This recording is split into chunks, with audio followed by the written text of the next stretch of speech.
مجھے بیشتر کئی لوگوں نے بتایا اور یہ بتایا کہ اگر ہمارے اوپر حالات نہ آتے، مشکلات اور مسائل نہ آتے، کبھی بھی ہم اللہ کو پہچان نہیں سکتے۔ حالات نے ہمیں رب کے پہچاننے والا بنایا۔ حالات نے، اگر حالات نہ آتے ہم نے رب کو کبھی پہچاننا ہی نہیں تھا۔ اللہ ہے کیا؟ حالات، مشکلات، مسائل، یہ چیز ایسی ہے جو رب کو کہتی ہے کہ اللہ ہے اور اس کا تعارف ہے۔ اللہ ہے، اس کا تعارف ہے۔ ہم جتنی بڑی بڑی عمارتیں بنا لیں، ان کی بنیادیں جتنی مضبوط کر لیں، میرا رب زمین کو حکم دیتا ہے تو زلزلہ بن جا۔ دنیا کی آج تک کوئی سائنس اور دنیا کی آج تک کوئی طاقت ان جھٹکوں کو روک نہیں سکی اور نہ کبھی روک سکے گی۔ دنیا کی طاقت آج تک نہیں روک سکی۔ اللہ کا امر ہے، اللہ اپنی طاقت دکھاتا ہے، اللہ اپنی قوت دکھاتا ہے۔ آپ یقین جانیے کہ اللہ کے صفاتی نام میں ڈوب کے دیکھیں تو صحیح، اور اللہ کے صفاتی نام کے اندر گہرائی میں جائیں تو صحیح کہ صفاتی ناموں کو ہے کیا ان کے اندر طاقت اور ان کے اندر قوت کیا ہے۔ صفاتی ناموں میں طاقت کیا ہے اور قوت کیا ہے، آپ ڈوب کے دیکھیں تو صحیح۔ اللہ کے ناموں ایک احساس ہوگا کہ اللہ نے ہمارے ساتھ کتنی محبت کا معاملہ کیا اور کتنے احسان کا معاملہ کیا۔ ایک بابا جی ملے مجھے ایک سفر میں، بہت موٹے تھے۔ میں نے کہا آپ کا نام کہنا، میرا نام ہے مقبول موٹا۔ خود کہہ دیا موٹا۔ میں کیوں کہہ لیں، مجھے موٹا کہتے ہیں مقبول، اس لیے میں نے آپ کا نام۔ وہ بڑے لمبے لمبے سفر بائک پہ، موٹر سائیکل پہ کرتے تھے، بس کے اندر چڑھ نہیں سکتے تھے، موٹے اتنے تھے، سیٹ پہ بیٹھ نہیں سکتے تھے، بیٹھتے تھے نکل نہیں سکتے تھے، بہت کھاتے تھے، کھاتے کھاتے تھک جاتے تھے، پھر سو کے ایسے بازو کر کے ویسے کھاتے رہتے تھے۔ 3 کام، کھانا، سونا اور بیت الخلا۔ میں نے تو یہ 3 کام دیکھے۔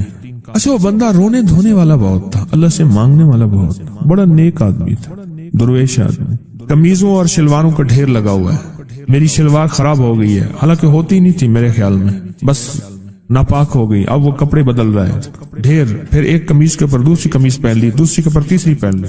کہنے لگے ایک سفر تھا تو میرے جو ہم سفر تھے وہ مجھے لے جانا نہیں چاہتے۔ یہ کھائے گا سارا دن، اس کا کام ہی کھانا ہے، پھر ادھر کھائے گا، پھر ادھر ٹوائلٹ جائے گا، بیت الخلا میں جائے گا، پھر سوئے گا۔ موئے نانگ کو جو گھیلواں دے، مویا نانگ، مرا ہوا سانپ، اس کو بندہ گھسیٹتا رہے، کیا فائدہ؟ انہیں کہا ہم نہیں لے جاتے تجھے۔ بڑوں کے پاس بھی جا کے کہہ دیا کہ ہم اس کے ساتھ نہیں جائیں گے۔ بس کہا میرے اندر جو درد اور غم آیا، میرے اندر جو درد اور غم آیا، اور اس درد اور غم نے میں نے اس سے کہا، مجھے کہنے لگے میں نے یا قہارو پڑھا، رات کو بیٹھ گیا۔ میں نے کہا کیسے پڑھا؟ پھر انہوں نے مجھے بیٹھ کے ویسے پڑھ کے دکھایا، یا قہارو یا قہار، ایسے جذبے کے ساتھ کہ کوئی نہ مجھ کو یاد رہے، اور تجھ پہ سب گھر بار لٹا دوں، خانہ دل آباد رہے، اور نظر سے اپنی سب کو گرا دوں، فقط تجھ سے فریاد رہے۔ ایسے درد سے پڑھا، ایسے غم سے پڑھا، اور تو نہیں کتنے سینکڑوں اور کتنے ہزاروں دفعہ پڑھا، اور کتنی دفعہ اللہ سے کہا اللہ تو مان جا، تو غلبے والا ہے، تو غالب ہے، تو زبردست ہے، تو طاقتور ہے، اللہ یہ چھوٹے تو بڑا ہے، اور تو فیصلہ کر لے تو ہر چیز ممکن ہے۔